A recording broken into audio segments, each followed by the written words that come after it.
Mullen Automotive is down by almost 98% year to date. However, some haven't yet got this memo.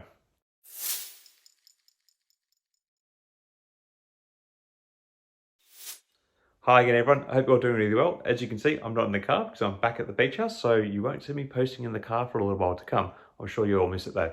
Anyway, as we look forward to the new trading week for Mullen Automotive, there was some interesting action on social media as the recent weekend came to a close. So if there was ever a sign of Rome burning, it has to be this. The last time we heard from Lawrence Hodge speaking about Mullen, he left shareholders with the sense that he may no longer be working with the company, and if his latest social media postings are anything to go by, he appears to have well and truly moved on.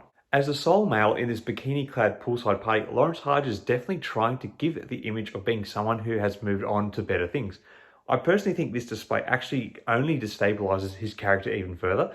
Honestly, given the subject and the nature of the photos, Lawrence really does appear to be espousing insecurity for the world to see at the moment. For someone who was trying to convince the world that he was about to change the EV sector with his EMM technology, he now appears to be trying to recreate the Playboy Mansion. If you were unsure whether things added up before, they definitely do not add up right now. Honestly, this actually makes me really start to believe that the technology was not what it was made out to be. I do hope that I'm mistaken on this and that mistake falls in the favor of Mullen Automotive, but this does not look good for the public profile of someone who wants to be taken seriously with a public company. At least he appears to be having fun, something that can't be said for the average Mullen shareholder. Anyway, I know everyone is sick of hearing of Lawrence and MAEO, but it was an interesting image to end the weekend as we look forward to Monday and another trading week. Obviously, Mullen's stock has sustained its third consecutive week of shedding approximately 40% of its share value, which has led to the stock being officially removed from two Russell indexes, both the 2000 and 3000, only a year after being placed on them. So not a good sign.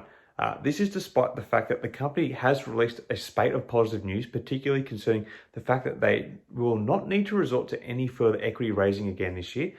That's not to say that there won't be any more equity raised in the future, but it puts a halt on the heavily dilutive fundraising the company has been going through continuously, it seems, over their listed history. Attached to this news actually was an update that the stock had paid down much of their existing debt and had an underlying cash value of 38 cents per share, which seems really good on the surface. However, despite there being a bit of a value proposition in the stock in this sense, it is important to realize that Mullen has burnt over $140 million in the last financial year.